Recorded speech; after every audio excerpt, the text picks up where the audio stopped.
Great. So, yeah, just like to take this opportunity to welcome everyone to VDAO's monthly Twitter Spaces.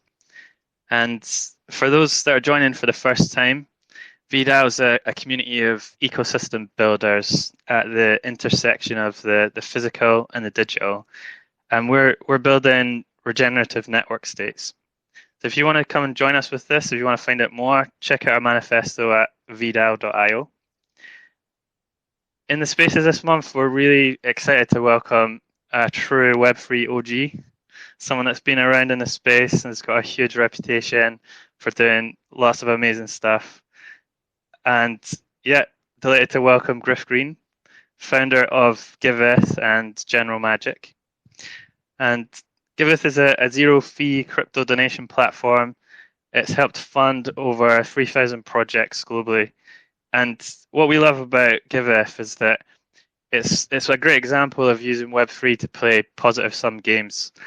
And over 15,000 givers have been rewarded for contributing and donating on Giveth in Give tokens.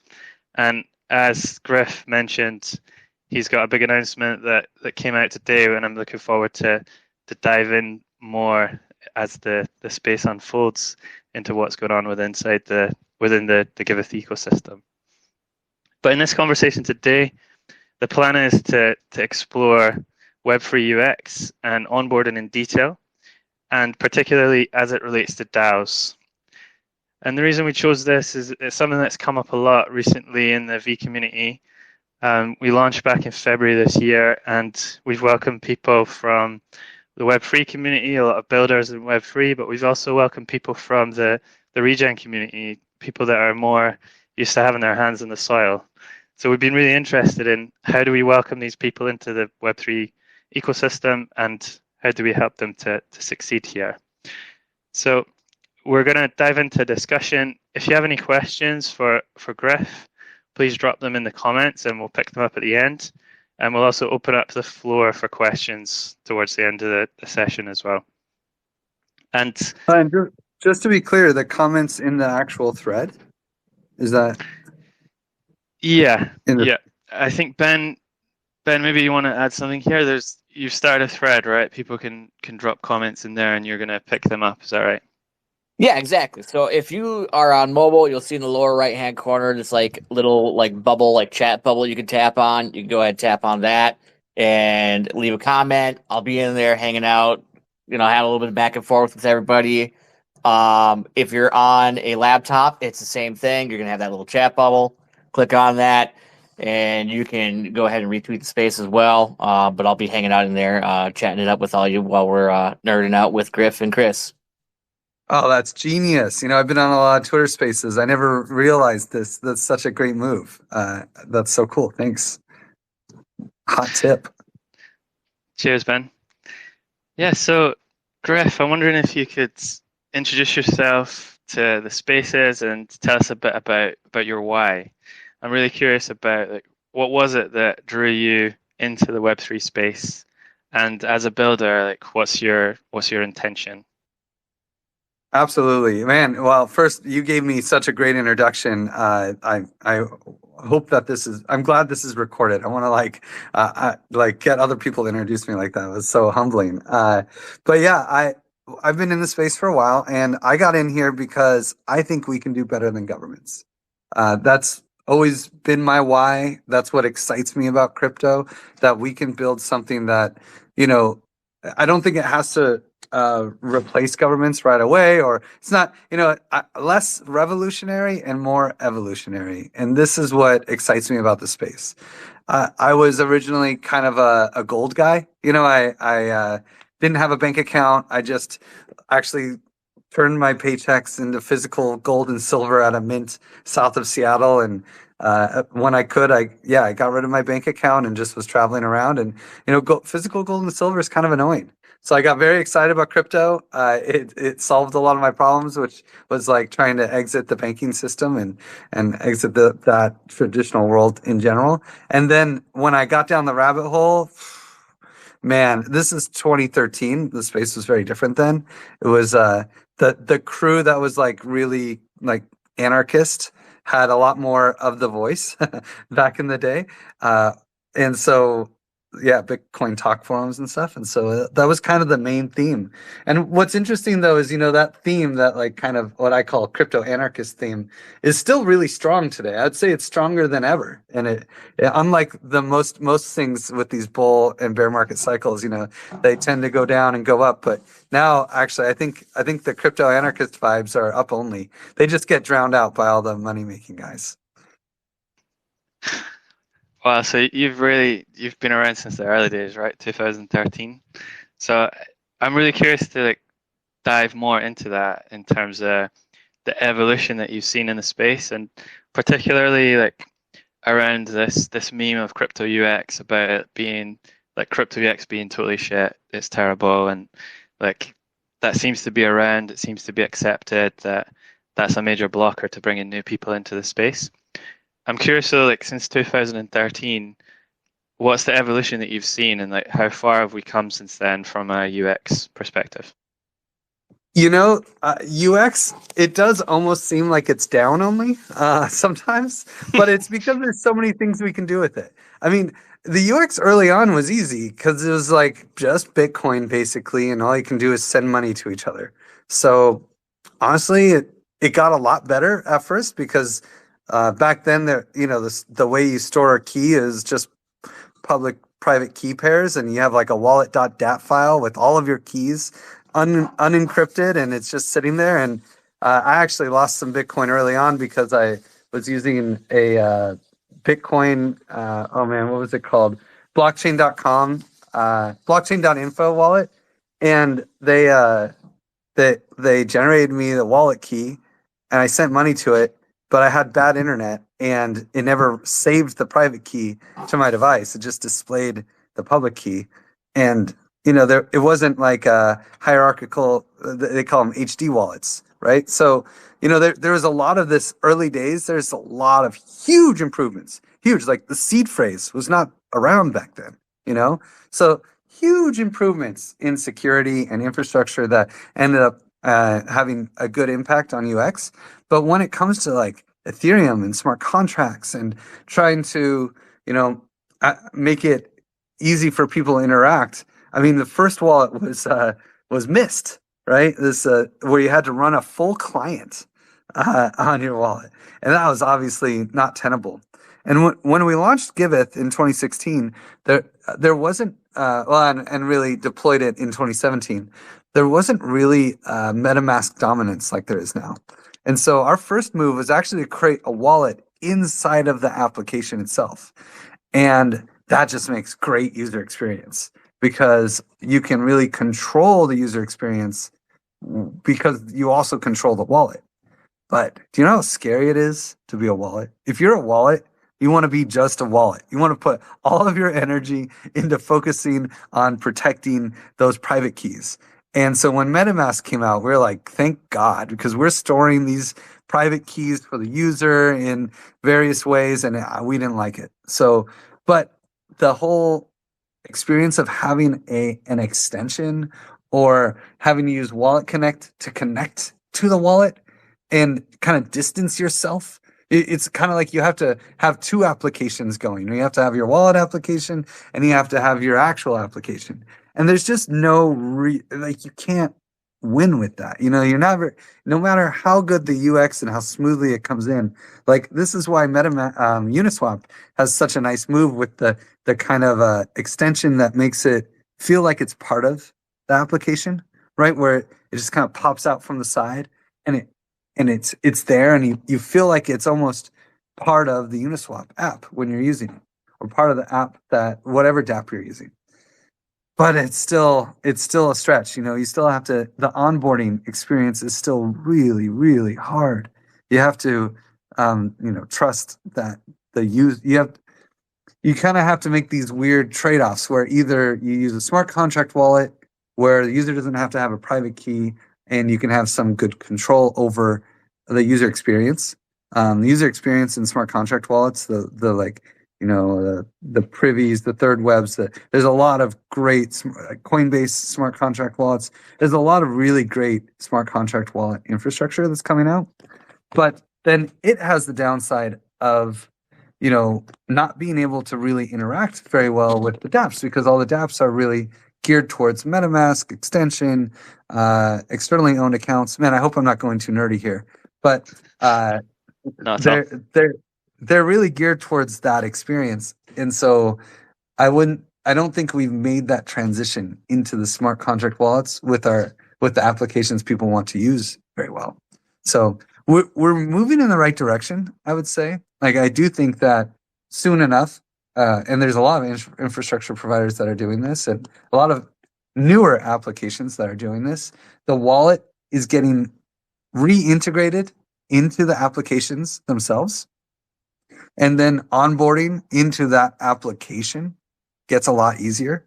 But then you're not onboarding people to the ecosystem, So there's all these trade-offs that are happening, and I'm honestly really excited to see how it all turns out, because we're going to hit the jackpot.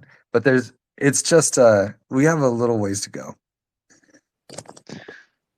Yeah, it's so interesting to hear about that evolution. It's like things have it sounds like a series of iterations and experiments, seeing what works and trying different things. And the theme that's kind of coming through from what I'm hearing is security. And there seems to be a thing across crypto in general, like that crypto is a space for scams. It's like a scammy place, and I've seen this is common with many new technologies, right? That when they first come out, they become like a magnet for scammers.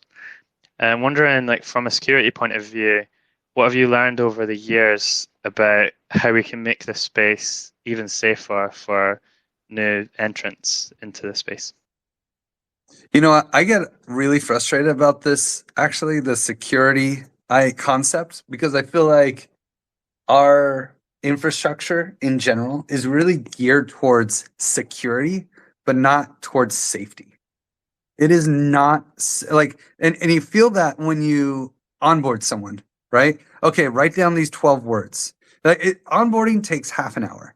It's like, write down these 12 words. Don't click any links. Don't show any of the words. No, don't take a picture of it. You upload your photos to Google Cloud. Are you crazy, man? No, don't save it in your LastPass. You never know if this is going to happen. No. You've got to write it down on paper. You got to store it somewhere safe and never click on any links. Don't trust anyone. There's no MetaMask support group, okay? There's no one that can help you. If anyone says that they can help you, they're going to scam you. So don't trust anyone, and good luck. Good luck out there. And you're like, geez, maybe I don't even want to use this stuff. I feel like it's like, yeah, but it's like in a, multi-party, we have multi-party computation that is like backing up these keys, and they're in a secure enclave and da-da-da. It's like, and yet it's not safe. It's not an actual safe place.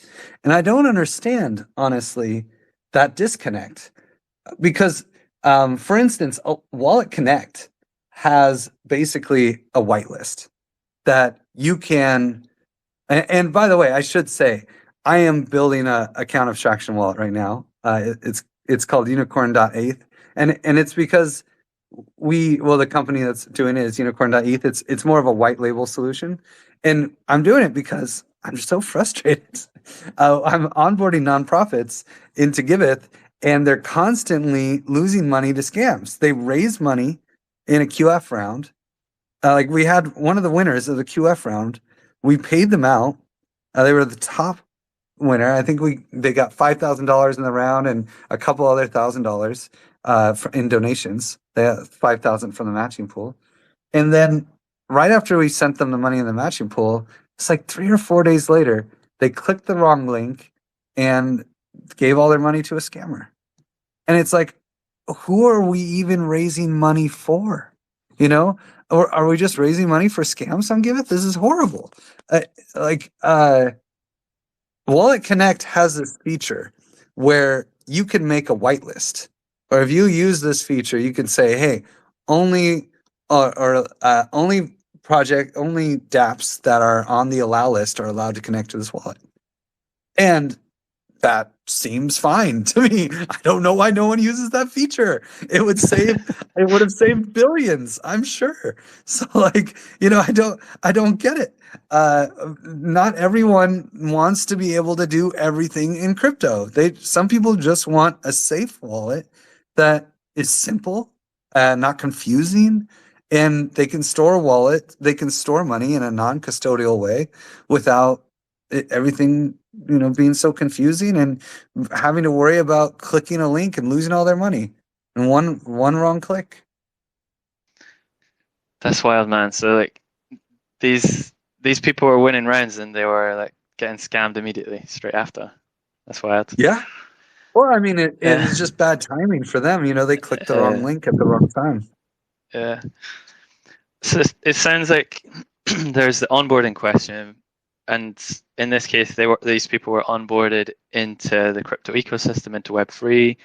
They went through the donation process, which was great, but then there was this kind of scam that happened, and it sounds like you feel the solutions there are in the account abstraction space, plus adding a kind of safety element and perhaps guardrails around the less tech savvy users so that they can't send their tokens on to scammers without realizing that they're doing that. Exactly. I think that the direct interface with people is the wallet. I mean, that's just how it is in crypto, for better or worse. I'm not sure that it's the right solution necessarily forever, but in 2024, the direct interface with the consumer is the wallet. So we need to make the wallet a safe place, not just secure. It's got to be secure, but also needs to be safe.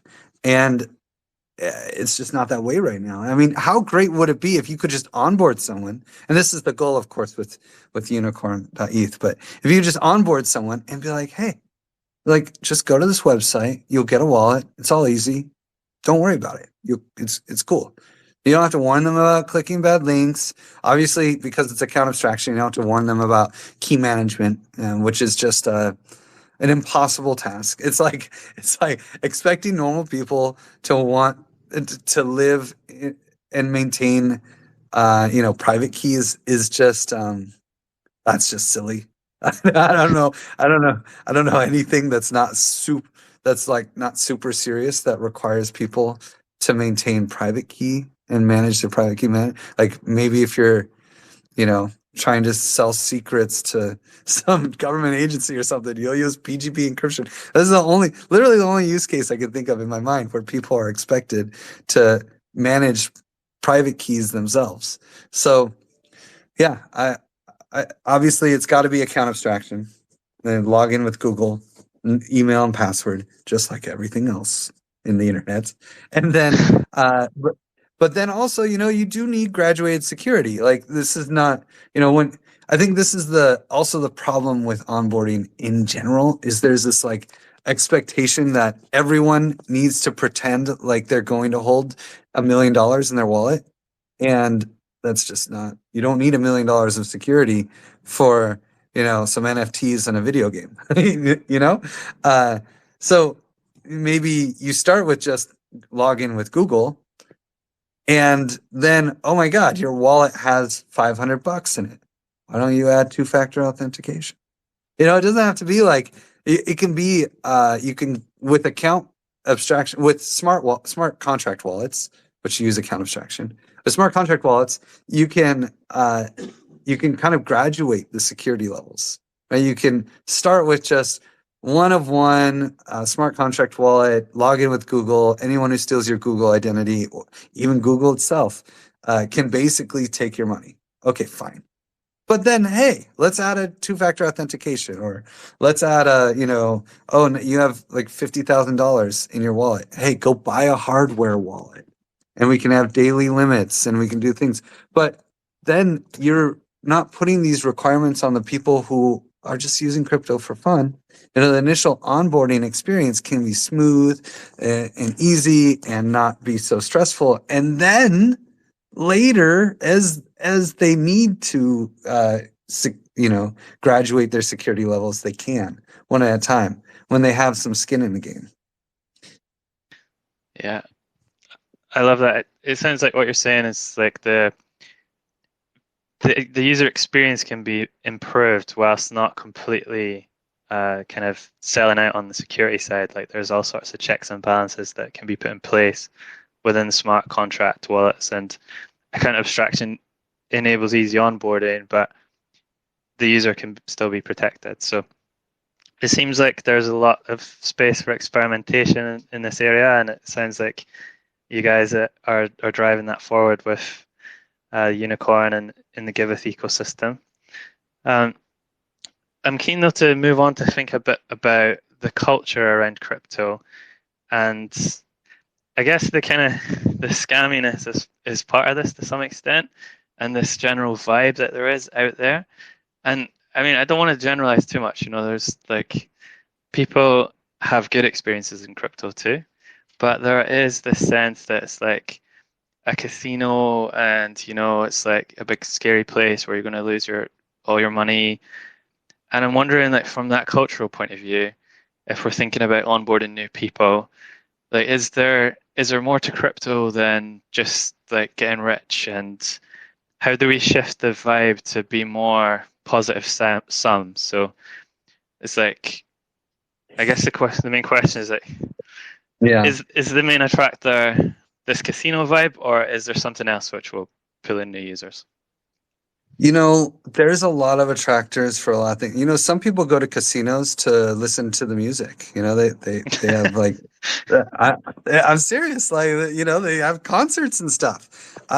You know, just because I feel like there's this, you know, this general to say like crypto is this, you know, and it's whatever the dominant narrative is, and I feel like that's just not fair. Like it's going to be hard to overcome the dominant narrative of like, hey, look, you can create a financial asset and make a lot of money, but and you can, you know, share that financial asset with some other people and airdrops and yeah, gambling, casino, buy the meme token, see how it goes. You know, that is just I saw something recently that was like the Great Wall of China was paid for by gambling, you know, and lotteries and these kinds of things. Public education is paid for by lotteries in at least in Washington State, where I'm from. So you know, it's there's ways to do some like gambling jujitsu and make public goods out of it for sure. Lotto PGF is a cool project doing stuff like that. But then there's also like, you know, I think that there's there's this tendency, as I said before, to say like, oh, but you know, it's a get rich quick thing, and there's a lot more people that are using it for get rich quick schemes than other applications, unfortunately. But that doesn't mean there aren't other applications. I mean, Giveth is a great example. Obviously, Gitcoin, grassroots economics is amazing. Creating local currencies for people in Kenya. There's so many great projects out there. You know, ENS as an alternative domain registration solution, and you know, there's obviously NFTs for art and music. There's a lot of interesting applications that don't necessarily have to be that, and I think we have to accept that often that's going to be the dominant narrative. But you know, just like I said at the beginning of this podcast, I don't think the crypto anarchist movement has ever been stronger. And yet I also would say that it's never had less of a dominance in the narrative either, you know? So while the whole pie is getting bigger, or the whole community is getting bigger, and a larger percent of it is get rich quick schemes than it used to be, uh, the whole group is getting bigger, and there are more and more people doing incredible things with this tech every day. And you know, the get rich quick people, they come in the bull and then they you know, lose money in the bear, but yet the other side of crypto that's trying to make the world a better place with this is just growing and growing, bear and bull. Yeah, that's such an optimistic image of the space. I love that. And I love how you brought it back to the kind of cypherpunk value base that underpins the space as well. And from what you're describing, it's like there's this core at the heart of the ecosystem, which is kind of is holding that space for those values and making sure that they're still there, they're still represented, and trying to take those forward and develop ideas and experiments and protocols that will have more of a kind of meaningful impact on the world at large from starting from that value base. Yeah, I want to jive off that because I feel like the public good space is kind of a whether people like to admit it or not, it's super anarchist. I mean, if we're basically saying with public goods, governments are the main provider of public goods in this world by far. We're talking it's a $35 trillion industry, something like that, of governments spending money on public goods. And they often, I mean, whether you want to make, it's not always good, but it's still public goods, right? And but when we're saying, hey, actually in crypto we can make public goods as well, this is basically us building an alternative to the government. Like this is the alternative solutions to relying on governments for public goods. When my co-founder Jordy, who's actually trying to sleep over here, unfortunately. Hey Jordy, sorry about this. It's over in half an hour. We're sharing a room at this hotel, and we're at this conference in Berlin. We started, he's like a major mover and shaker in the Catalan independence movement. So, we started Giveth together because it's like, well, first off, it's kind of scary to be trying to build something better than governments. An alternative to governments is, it can be seen as a threat, and no one wants to threaten the government. They got big guns. So, what we did instead is we started DAOs for charities, because when governments fail to provide value to society, people start nonprofits. Nonprofits are like the traditional free market solution to governments. And so with Giveth, we were hoping that we could take the lessons from the DAO and actually figure out how to basically turn charities into DAOs so that entrepreneurs can come in and, basically if nonprofits could have, they don't have great business models, but they could have great economic models. And that was the whole theory of how we could start Giveth. And, we don't have to worry about, governments coming after us because we're just helping charities, So it was kind of like a safe place to do. And I feel like a lot of the public goods space has this kind of attitude, like, yeah, we just need to bring value to society at large and, create public goods. And I think a lot of people don't realize how evolutionary that is. So it's and this whole space, it's like Bitcoin, Ethereum, they created public goods. Anyone in the world can create a Bitcoin address and receive money from anyone else in the world. It's non-excludable. For the most part, it's non-rivalrous, just as non-rivalrous as any road. And it's really incredible public infrastructure that wasn't paid for by donations, and it also wasn't paid for through taxes, like most infrastructure. It was paid by issuance, by creating an economic model. And that's what excites me the most about this space in general, the public goods space and the crypto space, that we can create economic models around value creation that really they could have happened before, but not really, because you can't trust them, But now with this technology, you can actually create rules, and you can create that people can trust, and you can create economic systems that might actually be able to replace some government services here and there. And that really excites me. I don't even remember what the question is at this point. I'm just writing.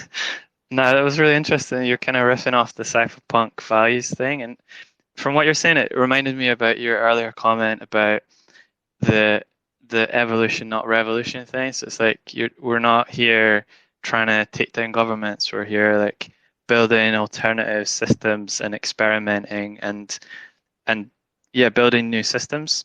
And I see a lot of overlap there with what you're saying with the network state space.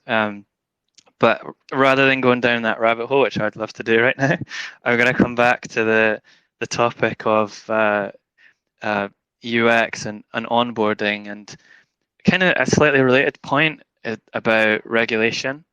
Like we're sitting here, and there's all this talk on Twitter and stuff about, and in the media about the ETH ETF, and obviously we've had the Bitcoin ETF this year as well.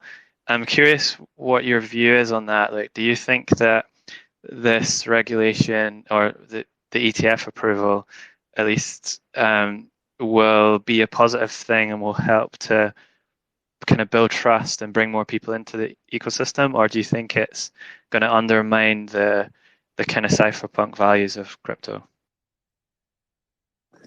I mean, again, I think the cypherpunk values will be there no matter what happens, because that they exist and they have their own kind of countercultural appeal. And it's just a different I mean, it is almost like, it's kind of sad because a lot of times, because of the crypto image, it dissuades a lot of countercultural people from appreciating what this tech can do for their dreams and desires. But in general, the ETF stuff it's great. It's only a boom, and I would say it's more of a symptom of something really great, which is the fact that the people in the United States, especially, really it's becoming a political issue. How hard the Democratic-led government is pushing against crypto, especially the SEC and all of this. And so the fact that this turn of events is happening where, a lot of Democrats switched sides and voted for a bill that voted against a bill that was very anti-crypto, that Biden himself said, I'm going to veto. And even the very prominent figures in the Democratic Party went against the party lines. And that's a huge signal. And this ETF potentially passing, if that happens, is another big signal of a larger thing that makes everyone's life easier. It's the US, for better or worse, really dominates the world's financial system, and there's a lot of very wealthy entrepreneurs and VCs in the US that support this space, and it's hard to go forward in Ethereum and with serious projects without that regulatory clarity. So I would say I don't think that the ETH ETF is like necessarily good or bad directly for crypto, crypto anarchist values, or I forget the term you used, but I do think that it's a sign that of just in general more acceptance of this technology has an opportunity to play a role in society, and that things might get easier to do that in the US and probably abroad, because the US has such a sort of thought leadership in regulatory solutions. I think also like Mika, that's coming out, that's already out, but is going to start being applied this summer and even more broadly in December, also makes things a lot easier. Just in general, regulatory clarity, just knowing the rules of the game you're playing, make things so much easier, And if, but in the end, I think for the values of this space and what we're trying to do, there'll always be a solution. The US, Europe, these are not all the regulatory environments in the world. So You can always do things in other countries if you're really geared towards doing it, and you just have to accept that, oh, I have to block, people from Iran, North Korea, and the United States of America. It's like, okay, well, sorry. But that's how it goes. Yeah, I love that. It sounds like you're very pragmatic about these things, and like you see this in the kind of as a long game. And like this space isn't going anywhere. It's evolving, and the value base is going to remain no matter what. So I'd like to move on and think about, like, to imagine for a second that we, as an ecosystem, we managed to resolve these UX challenges and kind of onboard people, and there's regulatory clarity and the safety concerns are addressed, and the vibe is kind of, there's a real positive vibe in the space. I'm wondering, like, if we achieve all that, what would the crypto space be like, and what tools exist or are being built now that will help us get there? I'd love to hear your thoughts on that, and I'm wondering if this might also be a great opportunity to hear about your announcement that you released, that you made today within the Giveth ecosystem. Sure. Yeah. I mean, I think that's the key here is, the biggest, let's start with tools. Like, obviously, huge wallet upgrades, a variety of wallets for a variety of people, and a variety of use cases, because the wallet ecosystem, like, one of the things that we think is important at unicorn.eth is that making sure that different, like, the wallet experience and the user experience for wallets should be able to vary from application to application, and being able to integrate the wallet into the application is just critical for user experience. But then you don't want to have a separate wallet for every application. Really, you just want to create a wallet experience that is geared towards the application, and then when you go use another application, the wallet's also integrated there, just in a different way. Different, if you're using, for instance, you're using NFTs, then like the NFTs are prominently displayed when you're examining your wallet.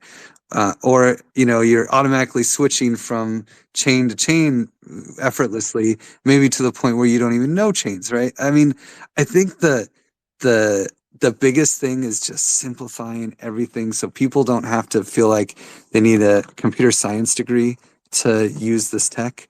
And any tools that create that simplification are going to get us to that magical user experience that we all dream of, where onboarding is simple and no one's scared for their lives for clicking links. But the other piece that you mentioned is the what's going to change. Like, what will people be doing with crypto? Why?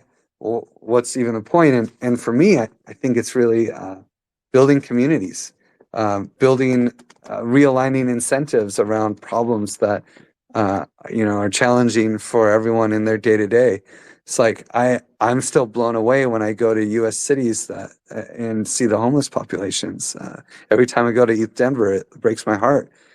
There's serious challenges, from environmental to social, that governments and nonprofits are not adequately tackling.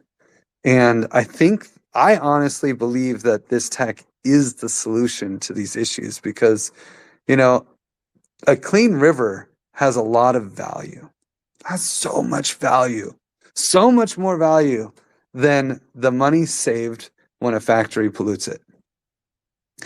So there's just a misalignment of incentives. There's a missed opportunity to maximize value creation there.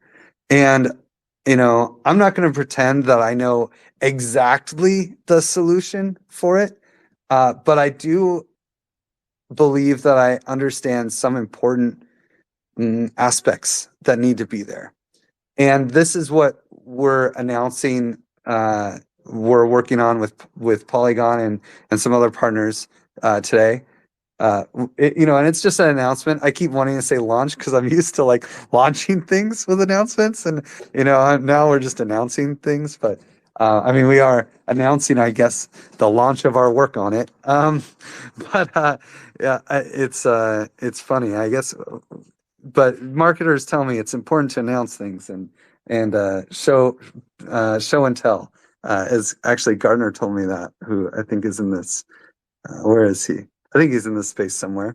But yeah, so this announcement is really huge. It's a partnership with Polygon to, at first solve a major problem in the space around for ecosystems with grants.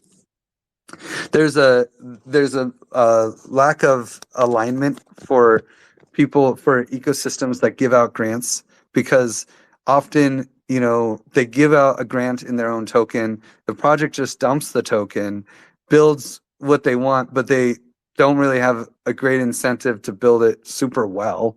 And then they often just go to the next ecosystem to go get another grant to build the next piece of what they want to build. And there isn't like this loyalty. So what we're launching is basically turning each grant that's given through this QAC program. That's the mechanism, and quadratic acceleration is what we call the mechanism, but QAC for short because that's a lot to say. And we're calling the actual program itself the quadratic accelerator, where instead of it being a grant program, it's an accelerator program. It's like a launch pad, and instead of just giving the team the grant so they can dump it on the market, that grant money is locked in a bonding curve, and the project gets a token. And what's really exciting about this is that we all love QF rounds. Especially in the public goods space, quadratic funding is like the coolest thing. It's really a multiplier of your impact. And but then you're still just donating. And I love the donation space, of course, but it's still not the perfect incentive alignment. What's better is if when you donated, you get tokens. And, people love that, right? I mean, bots were donating on Gitcoin like mad in 2022, 2021 to get those sweet tokens that will come mysteriously from airdrops later. But, that's not a clear thing, and then you're just donating to projects that you hope will give you airdrops. It just doesn't feel right? So what we do instead is we just build it in, make it transparent. When you support one of these projects in a QAC round, it's like a QF round, you'll end up having ownership in that project. And the tokens are all locked. It's like maybe I'll digress a little bit. One of the other problems in this space is I never thought I'd say this, but I miss the ICO days. I see all these VCs supporting awesome projects, and I'm like, oh man, I would have loved to buy into that project. I would have loved to be an early. I love that project. Oh, I'm so happy for them that they can make a $5 million raise, a $60 million raise. And then I think, man, I remember when people used to do ICOs, and then I could actually participate in this stuff. And I think that's like where a lot of people are. We don't actually get to participate in any of these things. All the money, all the opportunity goes to accredited investors, the large VCs, behind the scenes deals, because there's no real great way to launch a token. And we want to make it easy for people to launch a token and build a community by launching that token. And so, we're doing it in the Polygon ecosystem. We're launching this launch pad, basically, that's kind of like quadratic funding plus tokens. And also it's kind of a grant program. So it's not like anyone can launch these things. They're pre-qualified. They have to, apply, and we'll take the best of the best that, will have the most success. And we're going to run this round later in the summer, probably late summer, early fall. So if you're interested in being part of the bleeding edge here, it's definitely check out the tweet. It's pinned to the channel. There's a type form that you can fill out to signal your interest, so we can keep you up to date. on the application process and all that stuff. Because I think there's so many cool projects out there that want to launch a token, but the project's not big enough to launch a token, that's got $100 million market cap that they could go get VCs for. They just want to launch, they have some token utility in mind, and they want to launch something that could be really useful for the space, but instead they're going from grant ecosystem to grant ecosystem. And then there's communities out there that want to support these projects and are very engaged, but then all they can do is donate. They don't actually get any upside. And then there's ecosystems that want these people to be committed to them. And so it's just this perfect void space where we can create some coordination and make everything better. And so that's the goal of QAC. And what I'm really excited about is, first we start with open source projects in the crypto space, probably especially in the Polygon ecosystem, because one of the coolest things, this alignment, is that the bonding curves are going to be filled with Matic. So that means that all these projects that are participating in this program are really tied to the price of Matic. If Matic's price goes up, their price goes up. If Matic's price goes down, their token's price also goes down. So the communities, the ecosystems, and the projects it's important to all of them that Matic's price goes up, right? And so this creates a Schelling point. It creates alignment. It creates ecosystem dedication that just doesn't exist right now in the space. It's like you just jump from L2 to L2 and you don't really care, and all the projects are free floating, So anyway, these are all the problems that we're trying to solve with this project. And honestly, though, the biggest problem that it solves for me is the path towards building microeconomies around true value creation in this world, like social coordination around issues that affect us all in the day-to-day. It just blows my mind that of some of the issues that we have today, and then yet how much wealth our society also has, and yet we can't coordinate to address these issues. And I think that if people had an easy way to start a solution to these problems, like just imagine if people in San Francisco that have great ideas on how to, address the issues that are afflicting the city around homeless, and with the interactions of the homeless population. Just think if lots of entrepreneurs could do a startup and have the same incentives as the people in Silicon Valley that are launching tech startups. I mean, how crazy would that be? How much innovation would we get in this space? That's what I want to see, and that's this first step is just QAC for Polygon grants, basically, for projects that are committed to Polygon, creating value in the Polygon ecosystem. And it's a great solution for that, but it's a stepping stone to something larger that we want to do in Giveth, where any nonprofit can create their own microeconomy, create a revenue stream, and release themselves from the dependency on donations and grants and begging for money to create value, because they're creating value. They should be able to create an economy around that value that they're creating, a win-win. So that's what we announced, and that's what I'm very excited to be continuing to work on. Man, that sounds incredible. Thanks for sharing all those details about this project. It sounds like it's not just going to address one challenge in the grant space, but like multiple. And the vision you shared there is super inspiring. So I can't wait to see how this unfolds, and I'll definitely be checking it out at the end of the summer once the first round goes live. So I'm conscious that we're coming to almost to the top of the hour.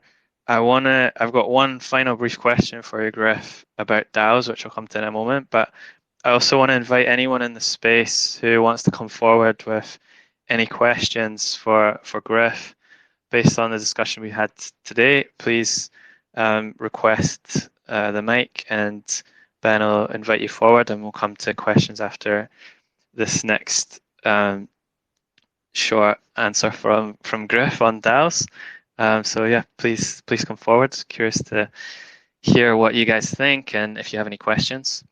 But yeah, one final question for you, Griff, is about DAO onboarding and DAOs in general. So like, what can we do on the DAO side to make governance and onboarding really easy and make the DAO experience fun, safe, and simple, both for people that are very online and people that are very offline?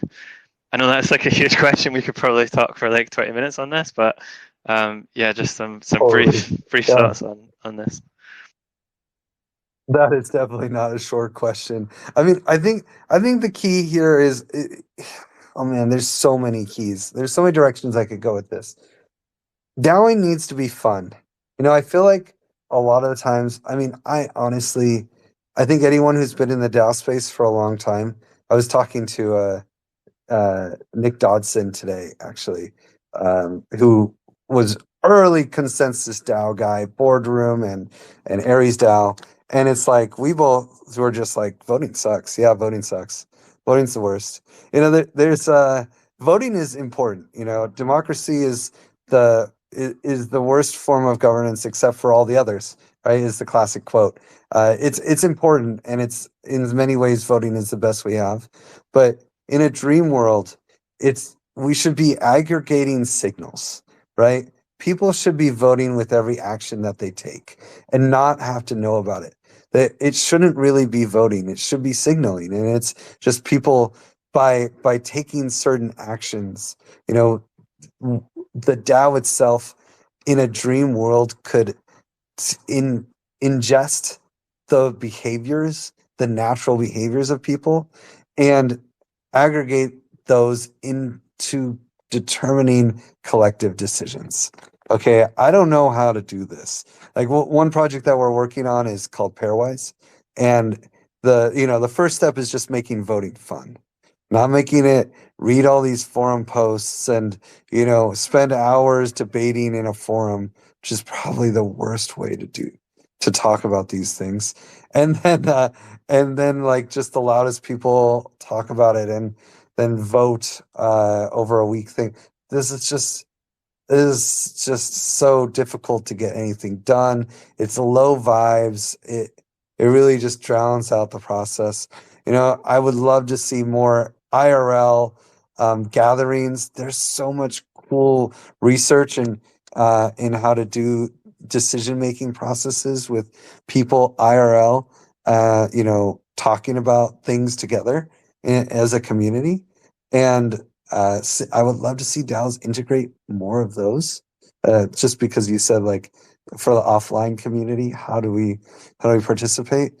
And I also think that a lot of things just need to stay in, a lot of decisions can stay in groups of 14 or less, a small team. I feel like one of the meme of DAOs has died. It died a long time ago. This idea of like, leaderless swarms of people that are just coordinating effortlessly around a shared vision. That's just an illusion.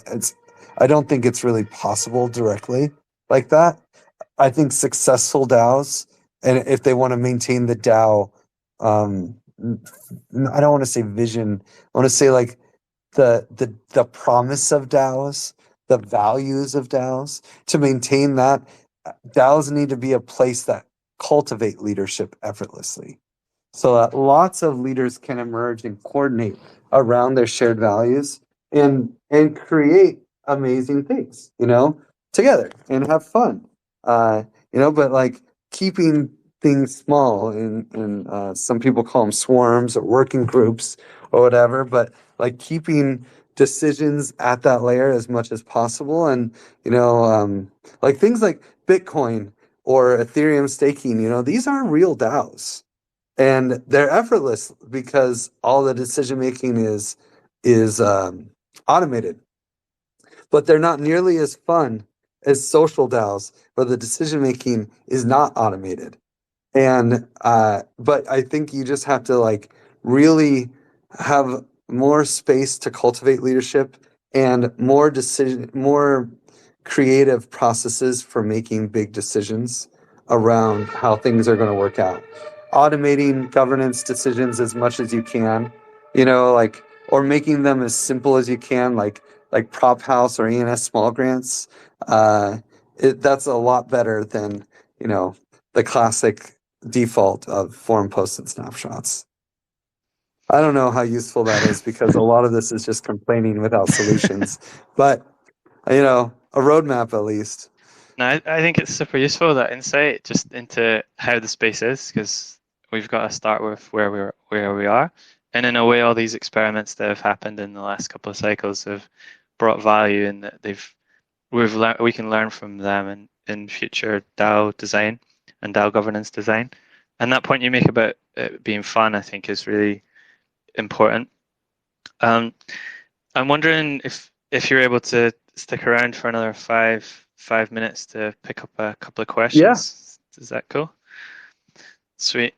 Yeah, of course. I didn't see anyone come up, so I just was like ranting. But no worries. We've had one question in the chat. If anyone else wants to come up, please feel free. Questions, thoughts, comments about any of the discussion today, you're welcome to come and join the chat. The question we had was about the internet and blockchain being like inherently non-regenerative, and how that fits into regenerative projects, and in this case VDAO. And I can talk to that as well, but I'm curious like what your thoughts are on that, Griff, just in general, about like how do we marry up the kind of technology with regenerative actions online and on chain. I guess I have challenged, and I guess this is deep. I'm trying to find the question here. It looks like it's from Deep Simplicity. Yeah. The internet and blockchain are utterly non-regenerative. And I guess I have to challenge that assessment. Yeah. And I would want to understand why exactly how they're not regenerative, because I feel like there are a lot of positive sum games that have come with the internet, and I mean, of course, there are servers that are running that are effectively creating an energy drain, but at the same time, the internet, from being like a social movement of some sort, or like I see Deep Sim is requesting. Let me see if I can. Maybe. Do you want to? I think I tried to accept you, and I also saw Gardner was requesting. I don't know if you want to come back, Gardner. I can also accept you. I just couldn't figure it out. Yeah, but maybe Deep Sim, do you want to explain how the internet and blockchain are not regenerative?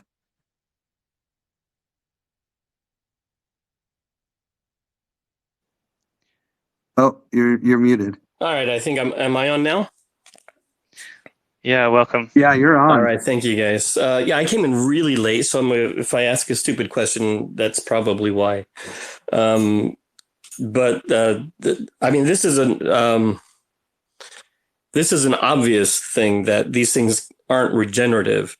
And this is a big part of our problem is you guys are talking about things that other people already have solutions for, right? You're asking, well, how do we do this? How do we do decision making? People have already figured that out. The problem is that we have all the siloing going on, right? So you have the blockchain people over here, you have the eco village people over there, and blah, blah, blah. But there are already things that synthesize all this together.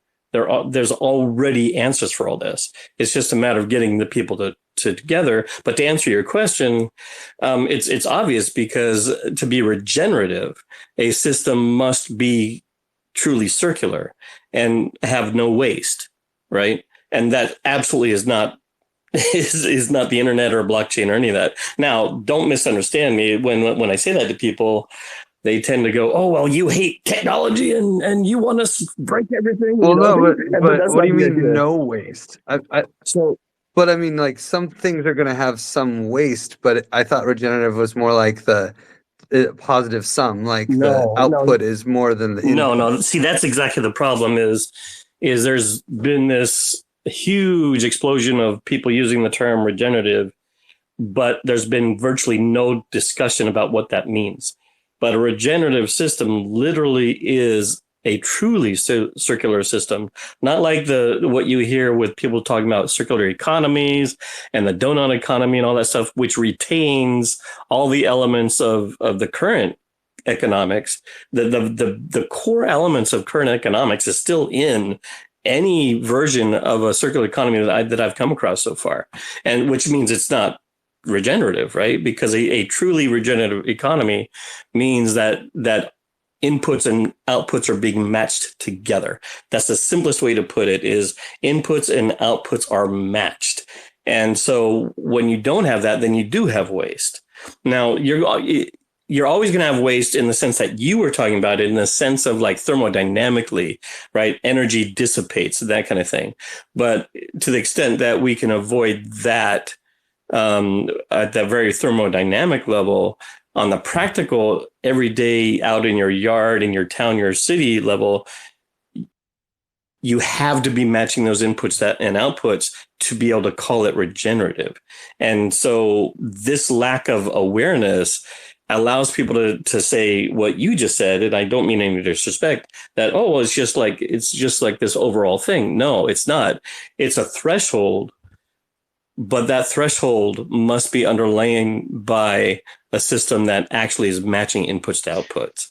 And so the question I always ask people when they're talking about blockchain and DAOs and pretty much anything, whether it's EV, it doesn't matter what it is, EVs, anything, is there an awareness that none of the technology we're talking about can be made regenerative? And so what are the implications of that in terms of how we get to regenerative? How do we, because most people think that solar panels and windmills and blockchain, that, and solar punk, all this kind of stuff, that is the endpoint, but it's not, because none of that is regenerative, right?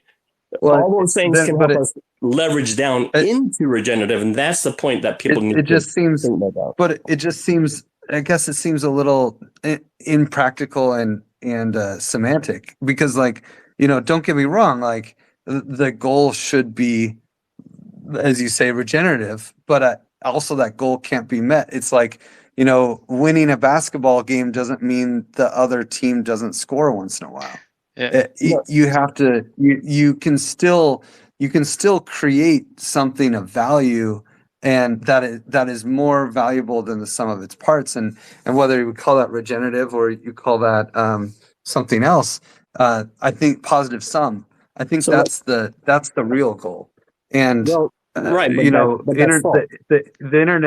the internet is going to create waste because we have to run a lot of servers that are energy intensive to some extent, but the value that it creates is enormous. And whether or not we want to use the word regenerative, the world is a better place because the internet is here. Yeah. And I think that's the same with blockchains as well. The world, proof of work, there's some good arguments there, but the world is a better place because of these coordination mechanisms. And whether it's regenerative or just positive sum, I think it's still a huge win for our societies. Yeah, I fully agree. I just want to come in on this point. Thanks for coming up and sharing these thoughts.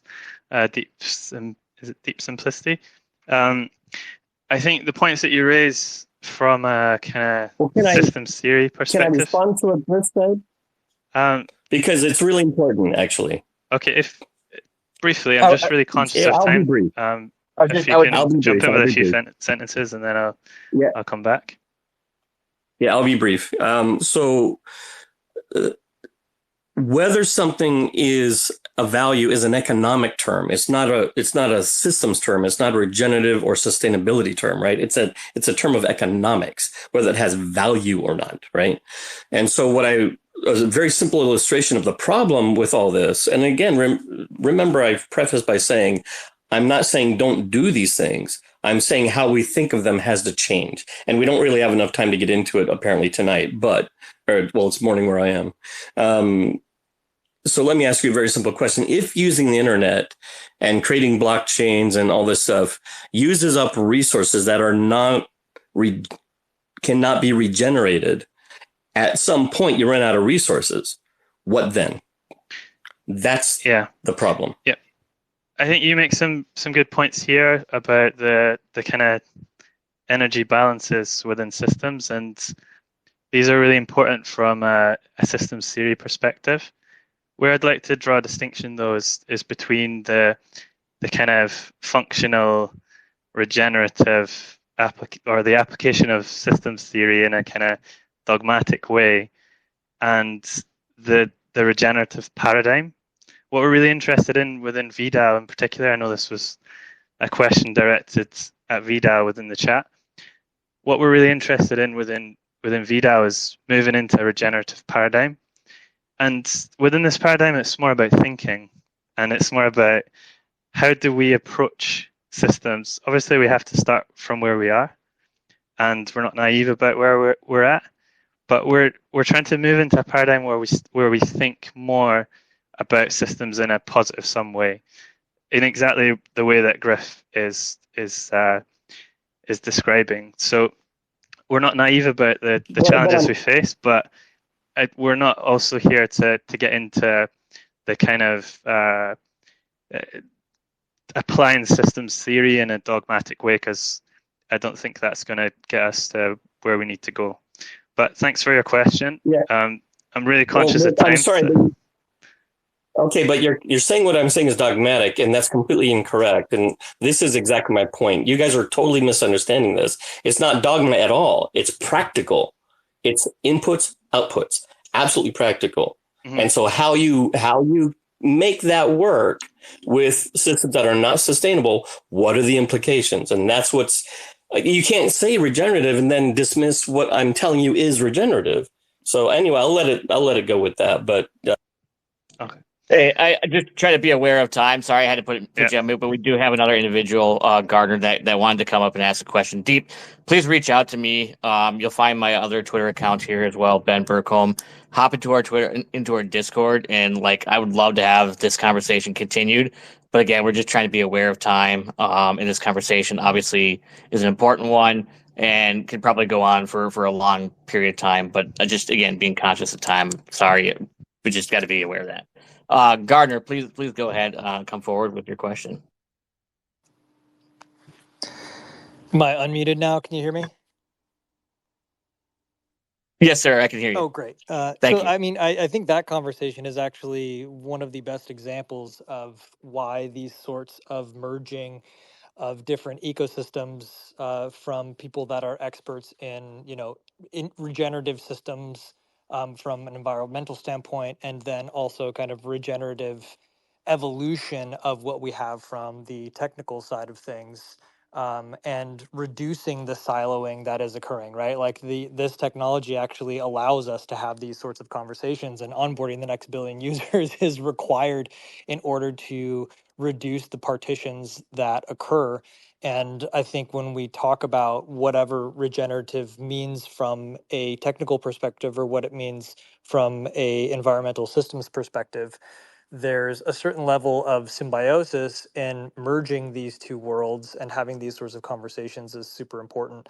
I know there's really not that much time left, but I did want to actually ask the question that was related to this conversation that we just had, in how VDAO has their experience, how you guys as organizers have been able to merge these two worlds, and what have been the pros and cons, and the difficulties that you've experienced. Again, we may be completely out of time for this question, as it may be a long one, but that's what I was curious about.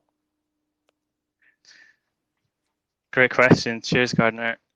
Yeah, I think part of the challenge here is that these are very deep, nuanced, complex topics, and we need a lot of time to go into them. So, as Ben said, maybe we set aside a time within the DAO, or we'll host another event on this in the future, where we dive into what do we even mean by regenerative, and what are we talking about when we use this term? That in itself could be a great kind of topic for discussion. And this term, there may be some concern that it's becoming a kind of greenwash term.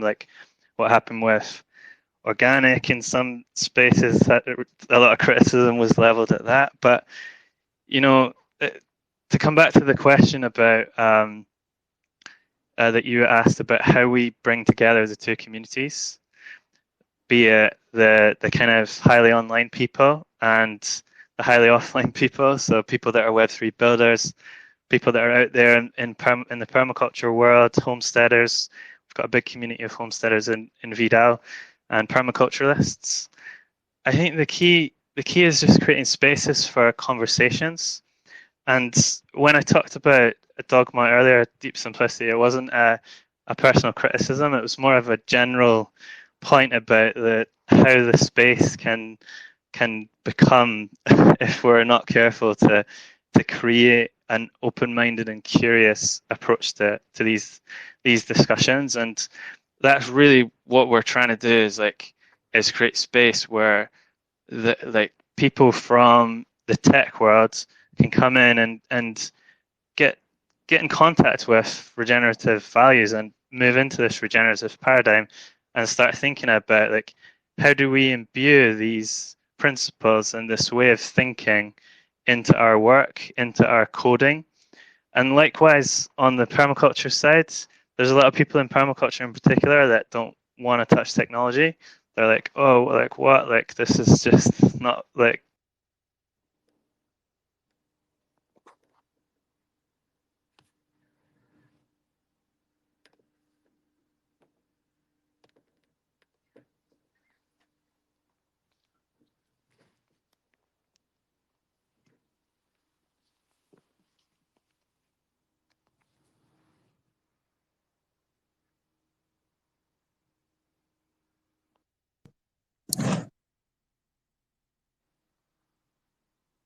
I apologize if I'm interrupting anybody that's talking. I'm not able to hear anybody. I don't know if there was a connection loss.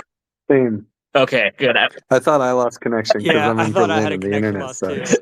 I mean, just Yeah. to wrap things up, I think from that perspective of in a utopian world, perhaps you're able to harvest the sun's energy to power electricity that is able to run a proof of work system, where you're able to interact with an environment online that is able to generate grants funding for building a well for your community.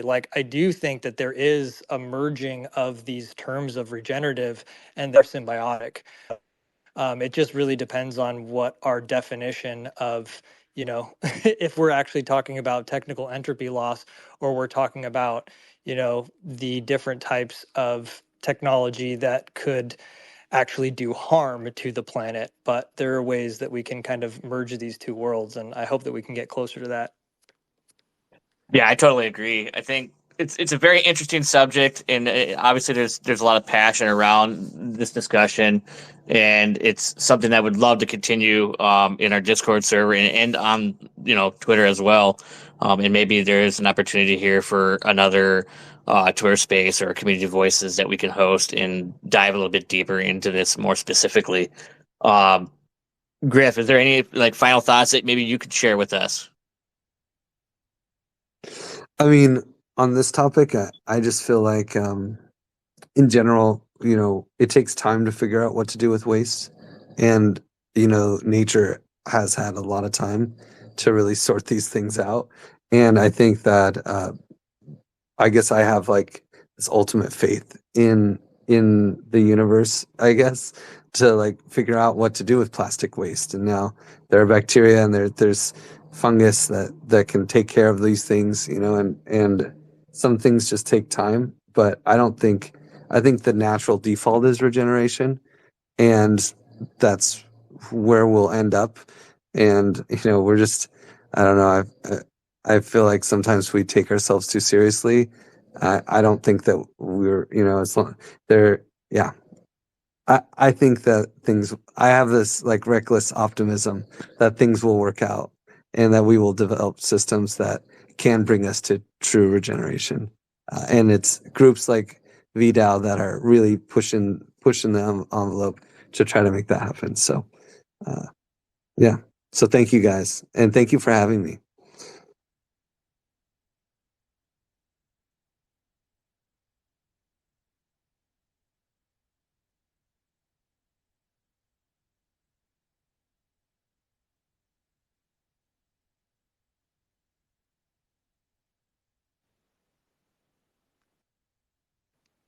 You're back. Although we still can't hear you, actually. Oh, hey man, my Twitter Spaces is totally bugging out. Is it just me? Yeah, now we hear you. It just bugged out on you, dude. I know. Twitter Spaces is always buggy. Man, cool. Thanks so much for hanging around for so long, Griff. I really appreciate it. Sorry we had these technical issues at the end there. And yeah, it's been a great discussion. I think we could go on for longer because there's a lot of kind of juicy topics here we can go into. But as Ben said earlier, let's come back to this at a later date. And we'll dive in. We'll create space to really go deep into these important questions. I just want to wrap up though at this point and just say again, thanks Griff for coming along. Thanks for the really interesting conversation, and really wishing you well with your new projects. Can't wait to see how that unfolds. I'd encourage everyone in the spaces to follow Griff, follow Giveth and General Magic on Twitter, and keep up to date with all the work that they're doing in the Web3 ecosystem. I also just want to briefly, before we finish up, look ahead to our Twitter Spaces next month. We're diving deep into the network state theme with Yaller from MetaCampus, Zach from Coordinate, and Brooke from VibeCamp. And also don't miss our Lunch and Learn next week, which is on AI and robotics tech for regeneration with startup founder Christoph Hayes. Should be a good one, so I hope to see you all there.